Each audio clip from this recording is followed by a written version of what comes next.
Greetings, friends. Reformed Stoic here, back with another video. Little bit of a different one for you today. So this is that depression can be a sign of evolution. So I want to do a disclaimer here before I start unpacking this. I'm not setting out to boast or make anybody feel bad, like, oh, you're unevolved, and everybody I've ever met is unevolved. I'm so evolved because I'm unhappy. It doesn't make me feel better to talk like that. It doesn't make me feel better to try to put people down or boast myself up. But the reality is that it can be very isolating when, let's just say, you have the experience that I'm about to describe in this video. You know, you're somebody who, at a certain point in life, you start to become unhappy, and maybe it's not obvious why. And it's because, I wanted to say you're deeper, but I'm trying to figure out a way to say this that's just inclusive. And I guess the bottom line is that it isn't. And then you just have to ask yourself, okay, well, aside from the fact that this is hurting people's feelings, is it a reality? Or is it cope? Oh my gosh, that kind of thinking is exhausting. Everything's cope. I think it's real. It's why I'm making the video. I think it's what happened to me. And it just is. You know, it just is. I'm not saying this to pat myself on the back or to brag. I don't think I'm the only one who's experienced this reality, and I'm not trying to make people who are quote-unquote normal feel bad. This is about trying to make people who've had this experience feel good. And, you know, there's benefits to living life in all kinds of different ways. But, all right, let's go ahead and start getting into it. It just is what it is. The course of the human life is that you're a child, you go through elementary school, you get to middle school, you start going through puberty, you start getting the tingly feelings, you start, the opposite sex starts becoming the center of your life. If you're like me, you start partying and doing, you know, experimenting with a little bit of drugs, but kind of just like weed, cigarettes. Drinking is kind of just the norm. And for people out there who's like, well, it wasn't the norm for me. I've never drank. I've never smoked weed. I've never done any drugs ever.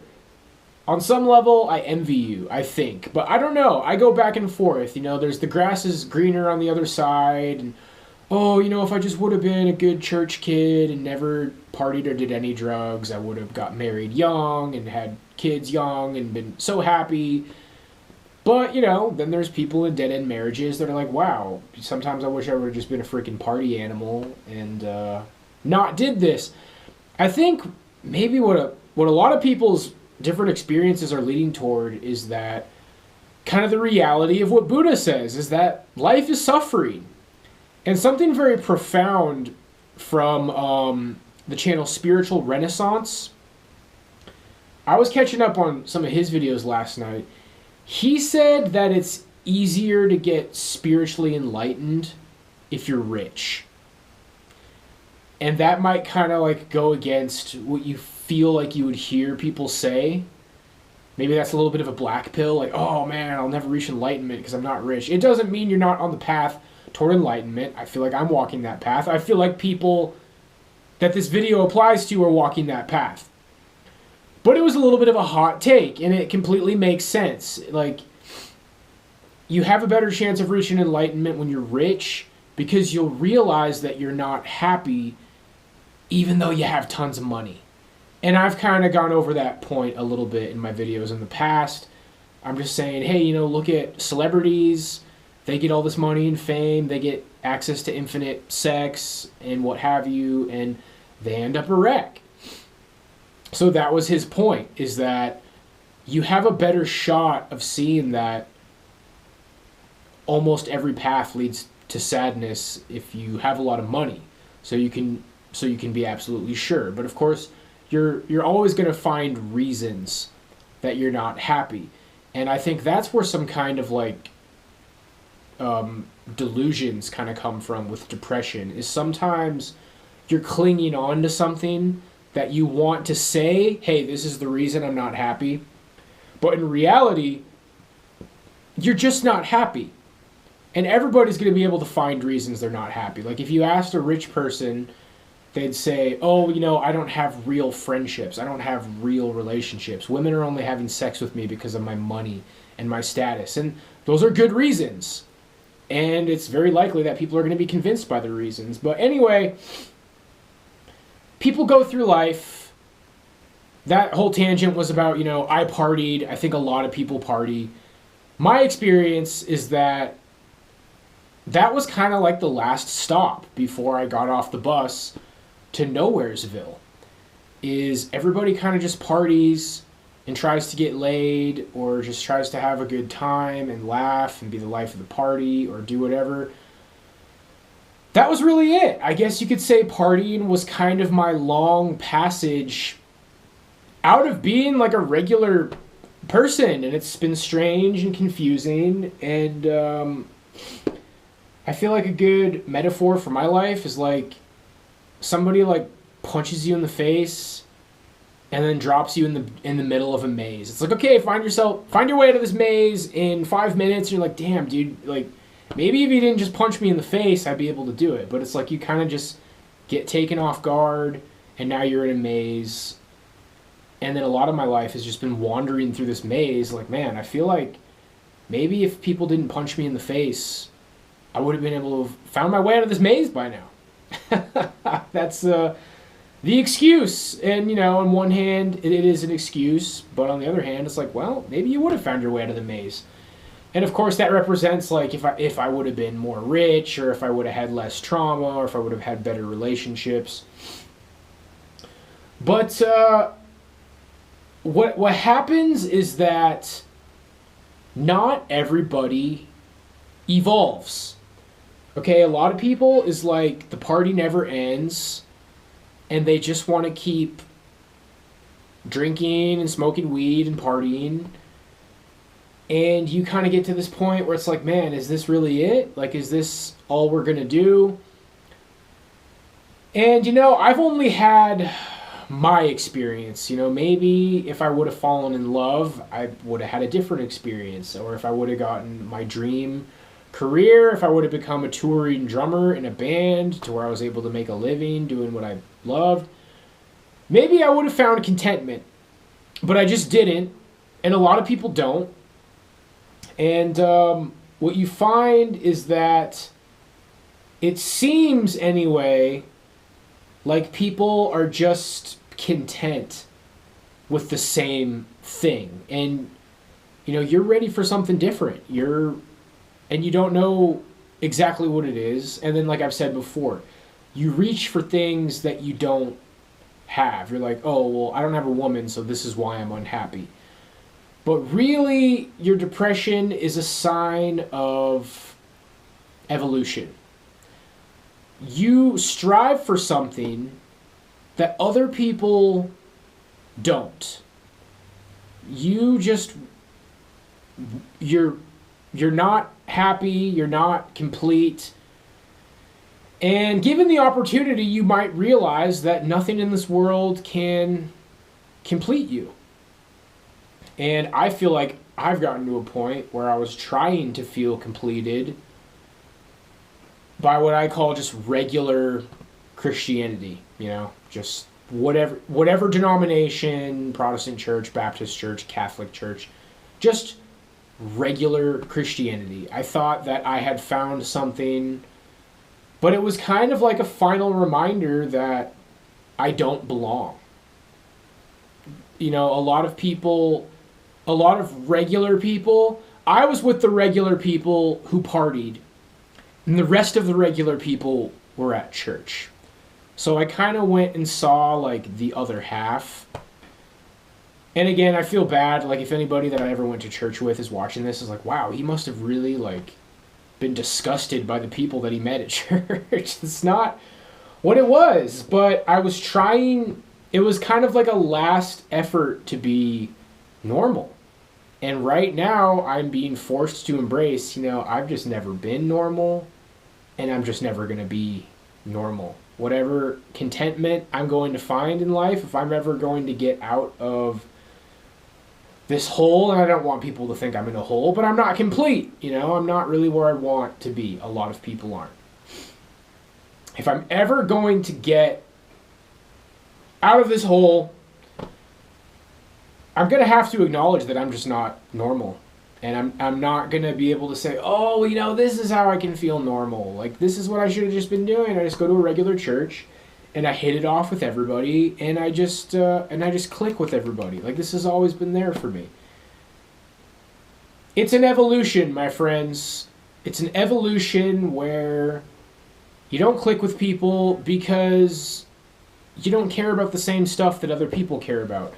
And a lot of times, with your relationships, and oh my gosh, I don't want to start getting sucked into the black pill isn't real. Like, women would have liked you if you were more normal. I don't want to start going down those kind of discussions.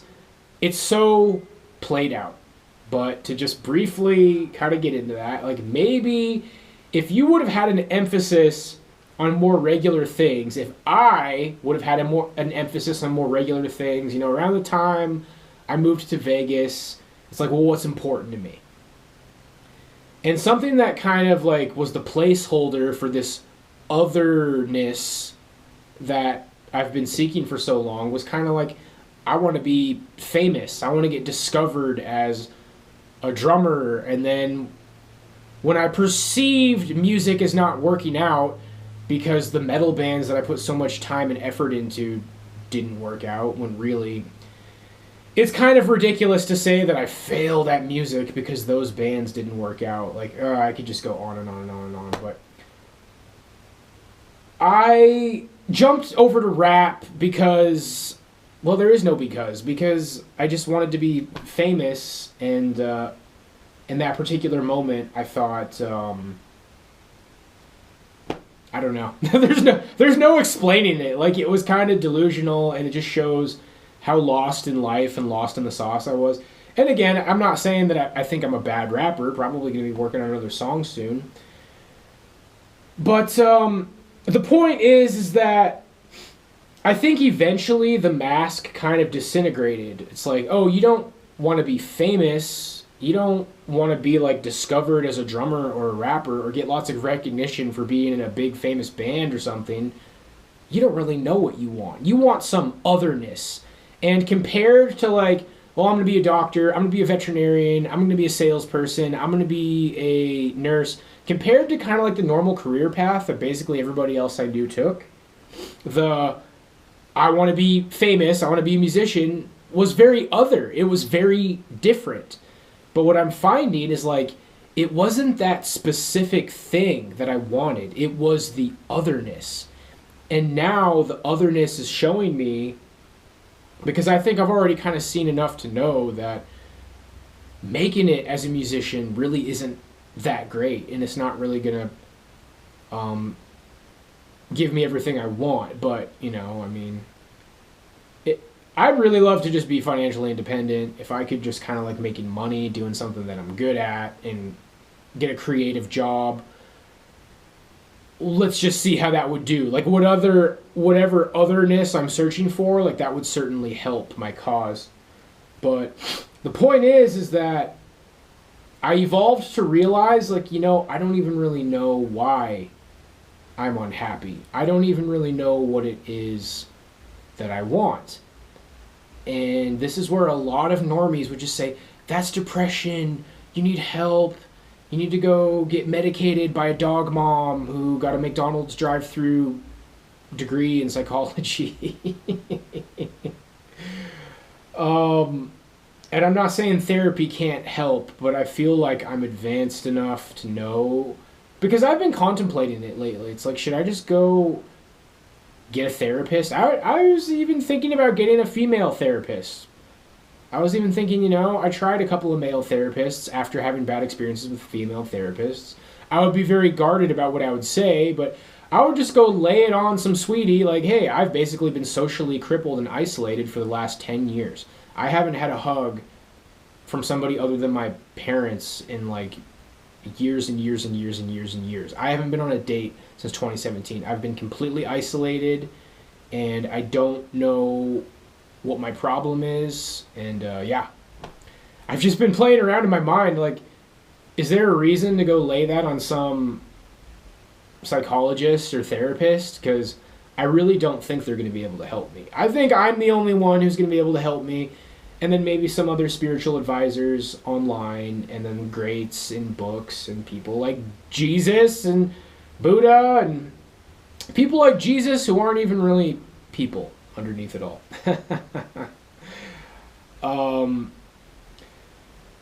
Okay, so that was I kind of lost track where I was a little bit, but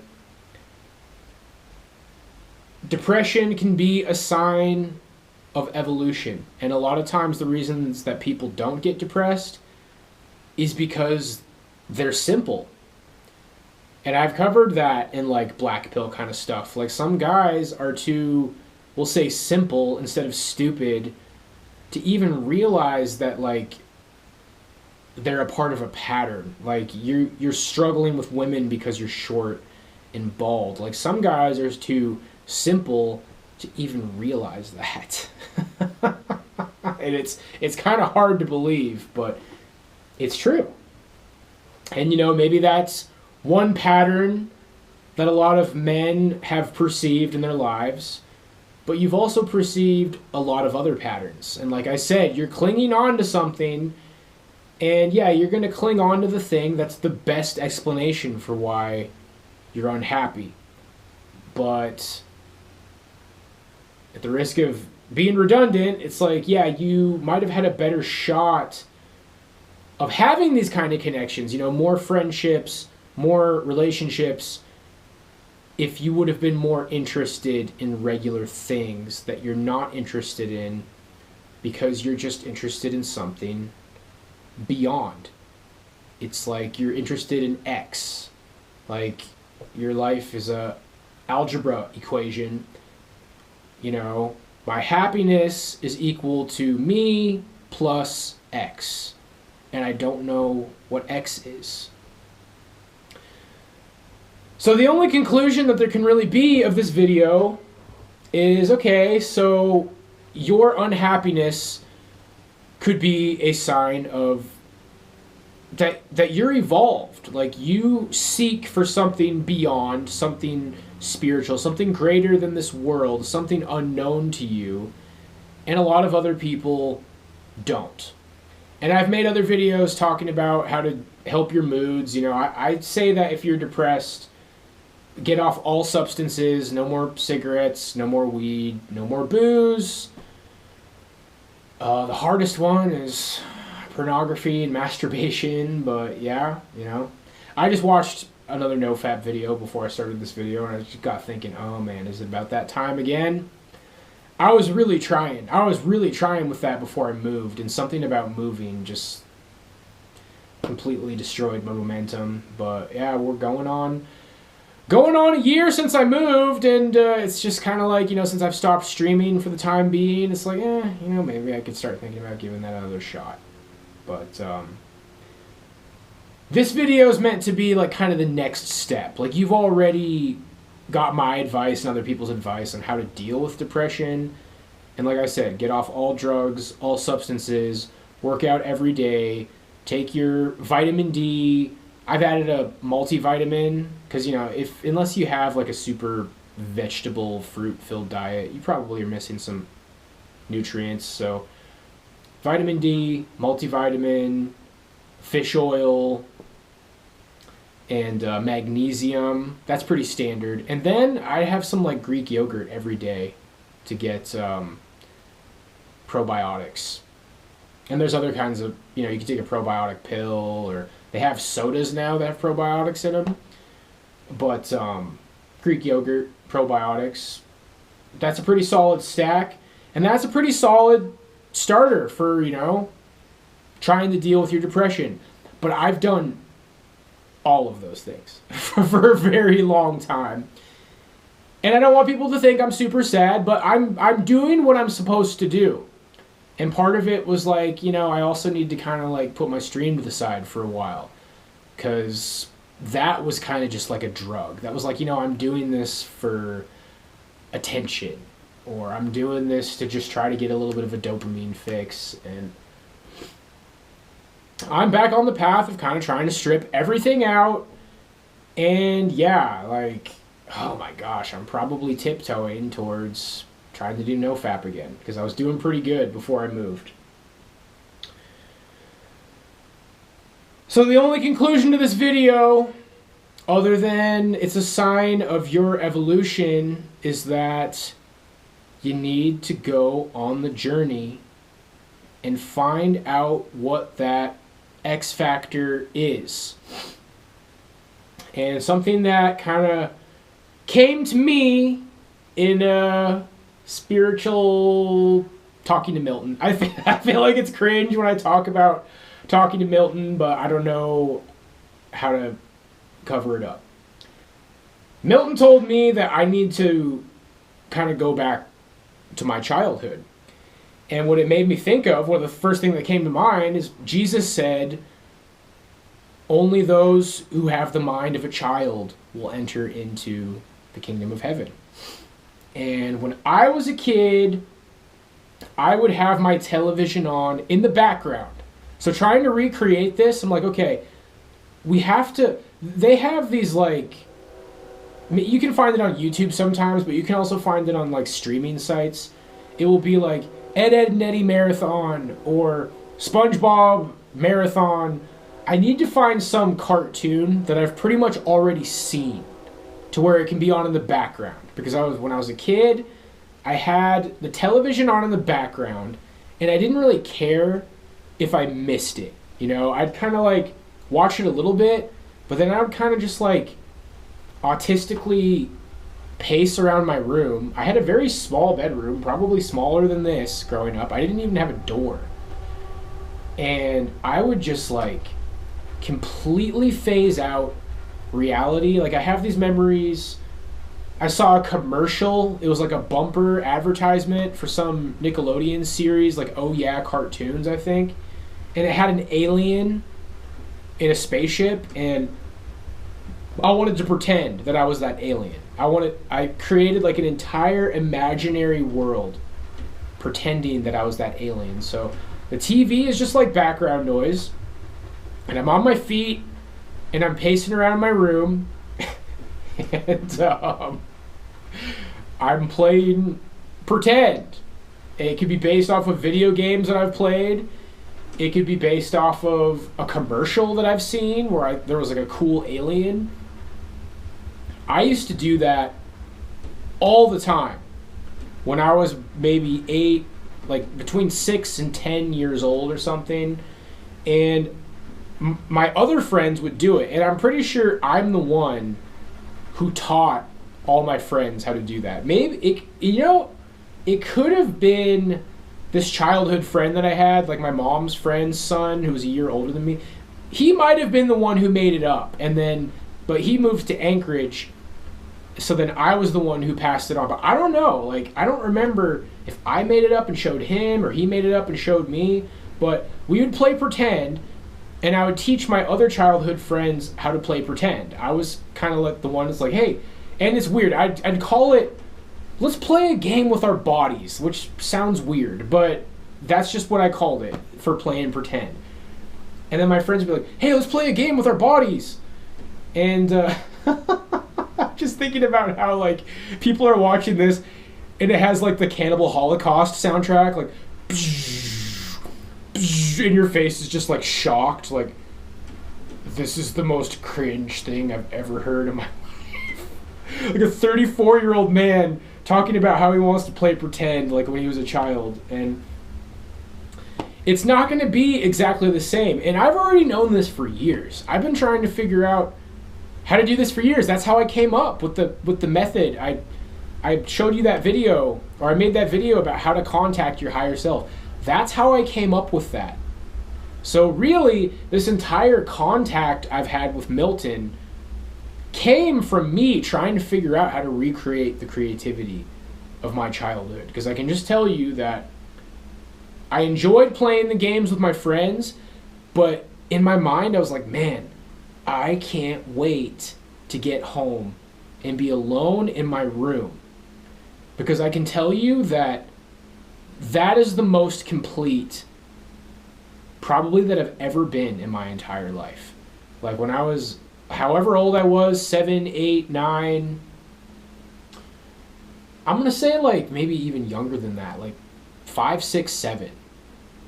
When I was 5, 6, 7, alone in my room with the TV on in the background, parents doing whatever, I wasn't worried about anything else. I wasn't like, oh, you know, this is all cope because of women. I mean, at the end of the day, I was a little freaking kid and I hadn't even hit puberty yet. I had my entire life ahead of me. But I was not in this world.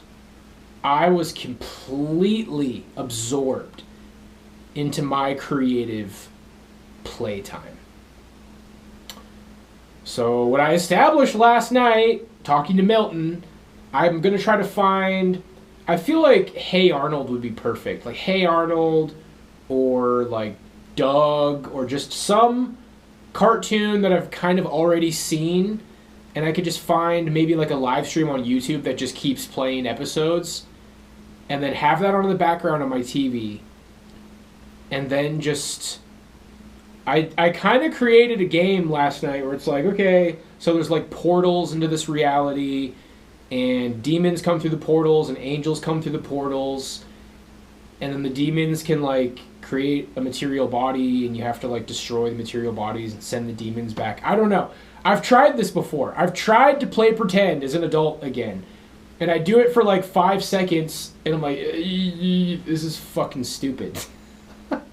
But it's the conclusion I keep coming back to where Milton has told me that I have to figure out some modern version. I imagine it's not going to be exactly like when I was a kid, but some sort of like completely just leaving behind this reality. It sounds cringe to say I want to play pretend like when I was a little kid.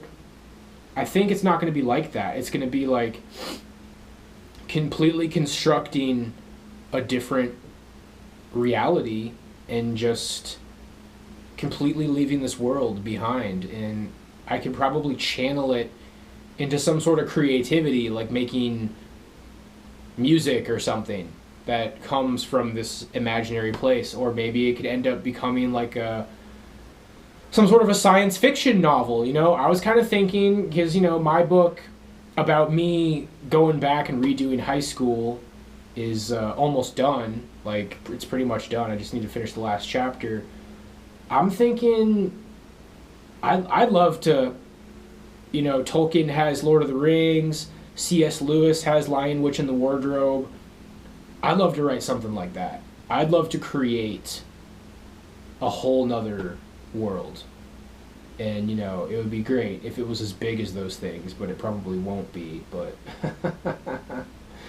so, anyway, back to you with the Cannibal Holocaust music. It's the cringiest thing I've ever seen in my life. Like a 34-year-old man with, like, I look like I'm fucking homeless right now, ranting about how when I was a kid, I used to pretend I was a unicorn. Yee, yee, yee. It's like, if you've ever seen Freddy Got Fingered, the beginning where he's in his room, he's like, if the cat could see through the wooden doors, criminal on the other side, wooden doors, and the music's kind of like depressing. Like he's such a loser. The point is, guys, there's something beyond. You are evolved.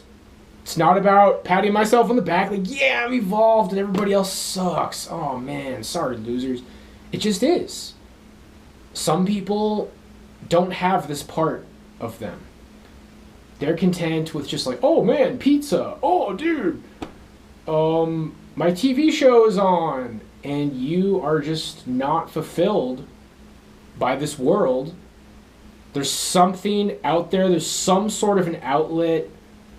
You're gonna find it, but it's gonna be hard to find it, and you gotta search for it, and it's gonna be something weird. Like, oh man, I listened to The Lion, the Witch, and the Wardrobe audiobook and like do ballet. I need to make a ballet studio. And if I was listening to you describe your thing, this guy's fucking crazy. Like, there's something, and that thing in of itself is gonna be like a catalyst that helps you kind of be okay with being in this world. It's like, okay, this is a material place, and I am a soul. I am from beyond. I'm from God. I'm something greater, because it's a sign of like your evolved spirituality, like your search for something greater beyond this material fucking maybe accident that we live in. And through listening to your audiobooks and doing ballet in the freaking schizo studio that you constructed frantically at 4 a.m, it's going to help you realize something about your life. Like, hey, you know what? The fact that I've been isolated for the last 10 years and I haven't had a hug from somebody besides my parents in like fucking longer than I can even remember, it's not that big of a deal. I feel all right. I'm just gonna like, work out and go outside and do what I do, and eventually you'll, find a woman or find friends or whatever it is that you want in the material world. You'll realize that you can get it, but you're searching for something, and maybe you don't know what it is, and I would just tell you that you have to search. And people saying, oh, you're depressed, get on antidepressants, go to a psychologist, it's because you're not doing this, it's because you're not doing that. Those are people who just don't understand, because they're not as evolved as you are. That sounds offensive, but it just might be what it is. You're searching for something else, and you have to look for it. And getting off all drugs and substances, giving NoFap a good fucking honest shot. And what I've found, and I've said this in all the NoFap videos I've made, I go really, really, really, really hard. I try really hard for a while, and then for some reason I give up, and then I don't try again for like a year. It's about time for me to start trying that again. But off the drugs, taking the supplements, working out every day, eating healthy, those are the basics. And then, for me, it's like, let's this stream right now is a distraction. Let's cut it out for a while, because I need this extra time to really think, to really search. So, search, my friends. Search for what it is you're looking for. And let me just help you out. I guarantee it's not a relationship. I guarantee you that. When you find the strange thing that you're looking for to help you like get through your trauma and help you kind of get a different perspective on your life, you're just going to realize that like, I'm this kind of person, and these kind of women are out there, and they're probably around these kind of places, so I'm going to go to these kind of places. And you're just going to figure it out. When you're the best version of yourself, that's when you're going to figure it out. Fuck the black pill. We're not going there. We're not going there. And, as far as my stream, I've been playing around in my mind, like, maybe May. Maybe by May I'll be ready. But that's only a month. And I said in the video that hopefully I'm not going to stream for a very long time. It's like, I don't know if a month is a very long time. So, maybe I'll be ready by May. I'm going to base it off of progress. Like, if I have serious progress this month, I'll be ready by May. If not, June by the latest. 1 or 2 months, friends. 1 or 2 months. God bless you, and I'll see you next time. Peace out.